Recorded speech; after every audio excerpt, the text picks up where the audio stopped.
Olá, meus irmãos, é com grande alegria que nós nos reunimos aqui mais uma vez, neste dia 27 de agosto, para meditarmos o Evangelho que a nossa igreja nos propõe, aqui no Palavra Encarnada. Hoje o Evangelho a igreja nos propõe, o Evangelho que está no capítulo 9 de São Lucas, dos versículos 1 ao 6. Mas antes de iniciarmos a nossa meditação, vamos afirmar que nós estamos reunidos em nome do Pai, do Filho e do Espírito Santo e pedir a presença do Espírito Santo sobre nós. Vinde, Espírito Santo, enchei os corações dos vossos fiéis e acendei neles o fogo do vosso amor. Enviai, Senhor, o vosso Espírito e tudo será criado e renovareis a face da terra.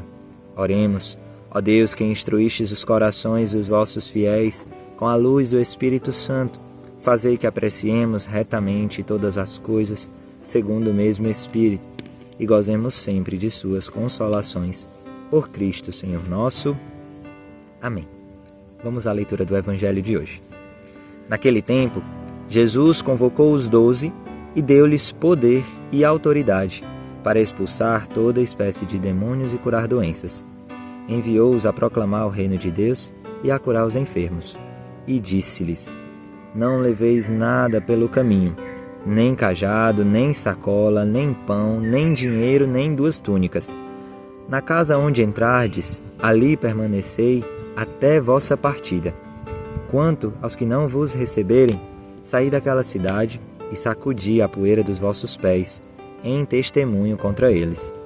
Os discípulos então partiram e percorriam os povoados, anunciando o Evangelho e fazendo curas por toda parte.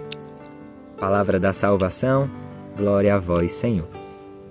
Meus irmãos, hoje o Evangelho ele nos faz um convite de maneira muito especial. O título desse Evangelho, aqui na minha Bíblia, é a missão dos 12. E hoje a palavra de Deus ela nos fala algo muito direto ao nosso coração, meus irmãos.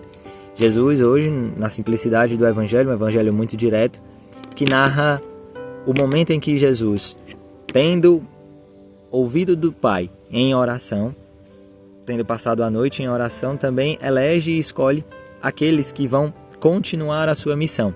Não porque ainda tenha chegado o tempo de Jesus se entregar, de Jesus ir para o Calvário e entregar-se, morrer e passar por todo o caminho da via sacra, mas porque Jesus já a partir de agora, ele nos coloca, e a partir deste Evangelho ele nos coloca naquela lógica de que aquele que busca ao Senhor, ele também é chamado a levar esta experiência de encontro com o Senhor para a humanidade, E assim ele também, didaticamente, ensina aos seus discípulos, nesse período, vamos dizer assim, formativo, Jesus dedicou 3 anos da sua vida para formar aqueles que estariam mais próximos dele, aqueles 12, os discípulos, os apóstolos, mas de uma maneira em que eles também perpetuassem e não só levassem a termo, ao fim, adiante as ações, mas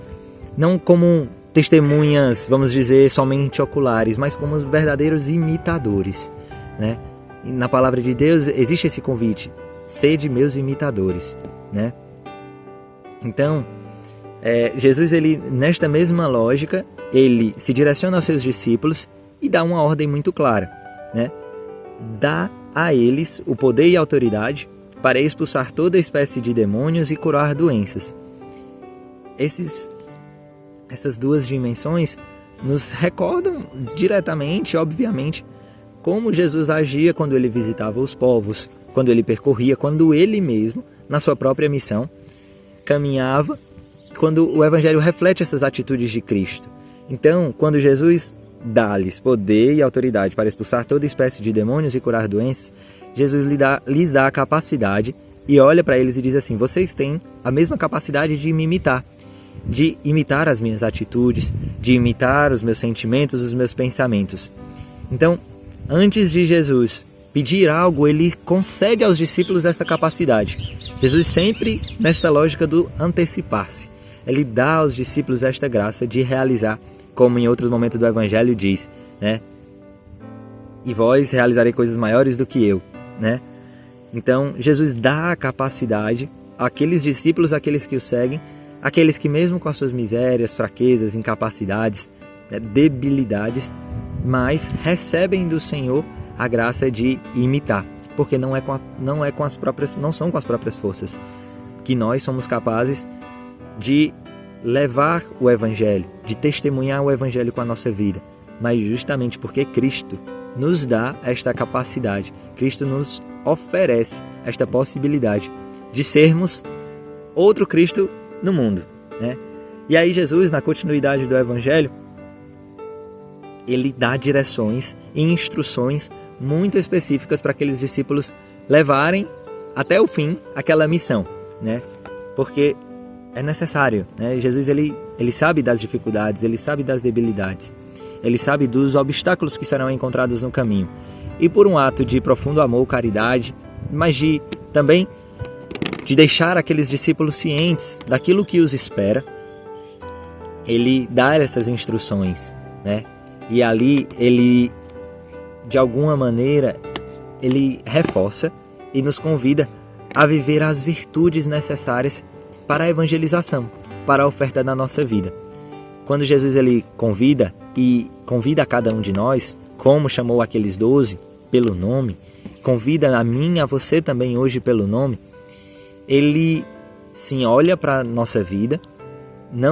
Jesus ele nos conhece profundamente, ele sabe das nossas fraquezas, das nossas debilidades, onde nós caímos com mais frequência, onde nós ainda não firmamos o nosso passo, mas não por isso, mas na verdade por conta verdadeiramente das nossas fraquezas e debilidades, Jesus na sua didática amorosa, ele nos dá a oportunidade de servi-lo, de testemunhá-lo, como uma vez assistindo aquele episódio de The Chosen, né? E aí eu queria trazer aqui para vocês, somente como uma ilustração, mas Tiago pergunta por que Jesus confia a ele tantas coisas, né? O anúncio do Evangelho, né? E aí Jesus diz muito claramente, né? Responde, né?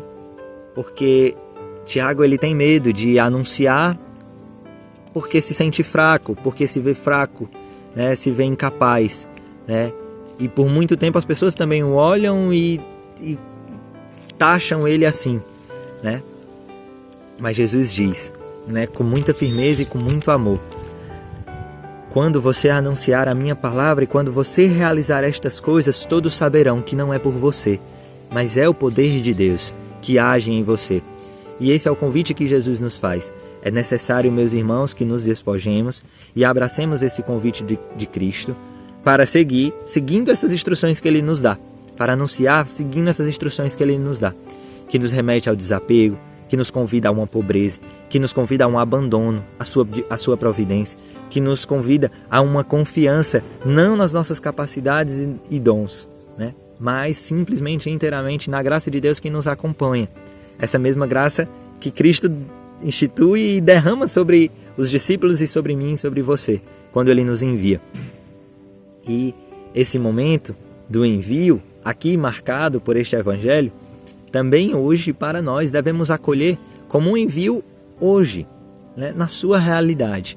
Todos nós, na primeira vocação, ali quando recebemos o batismo, nós somos chamados a viver essa experiência de missão, né, de viver essa experiência de anúncio, de saída de nós mesmos, de ir ao encontro, de testemunhar, de verdadeiramente assumir uma condição de um anúncio de parresia, de inundar o mundo, preencher o mundo, a realidade que nos cerca, deste anúncio vivo do Evangelho e de uma face muito amorosa, que é a face de Jesus abandonado nos mais pobres.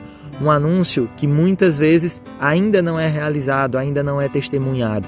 E que o Senhor confiou a mim e a você, quando nos apresentou este carisma, a graça de conhecer, não pelos nossos méritos ou pelas nossas capacidades, mas simplesmente pelo dom de Deus, para anunciar, para testemunhar para a humanidade. Por isso, meus irmãos, peçamos hoje a graça de hoje não nos apossarmos da graça de Deus, de hoje não nos confundir as nossas obras, o nosso sucesso, né, com aquilo que Deus nos pede hoje, com a obediência ao chamado de Deus. No Irmão de Assis, no livro Irmão de Assis, São Francisco condena verdadeiramente isso, né? traz um trecho que ele fala exatamente disso, né? No momento em que ele nos recorda e nos faz o convite. Não confundamos os interesses da igreja com os nossos, né? Não nos apossemos dos interesses da igreja a partir dos nossos interesses, né? Então, hoje é necessário, nesta liberdade, nesse convite que Jesus nos faz, de irmos em saída, anunciar a graça que nos foi confiada, também fazermos como os discípulos, que confiando na sua palavra, mesmo se deparando diariamente com as suas debilidades e limitações, partiram e percorriam os povoados, anunciando o Evangelho e fazendo curas por toda parte. Assim também nós, hoje, assumamos o convite do Senhor.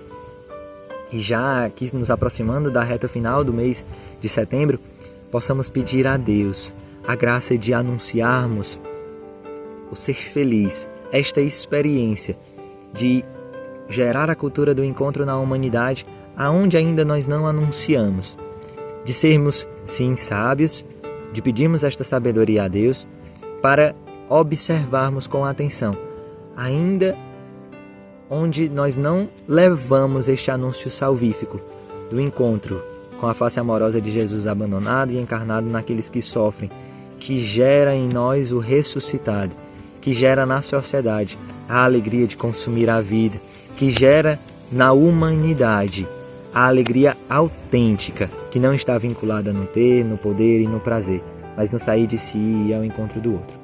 Por isso, meus irmãos, peçamos a Deus a graça de sermos esses discípulos, missionários, que levam este anúncio da igreja, da pessoa de Cristo e também deste carisma que o Senhor nos confiou para testemunhar a sua presença na humanidade, naqueles que mais sofrem. Deus abençoe a cada um de vocês. Fiquem com Deus.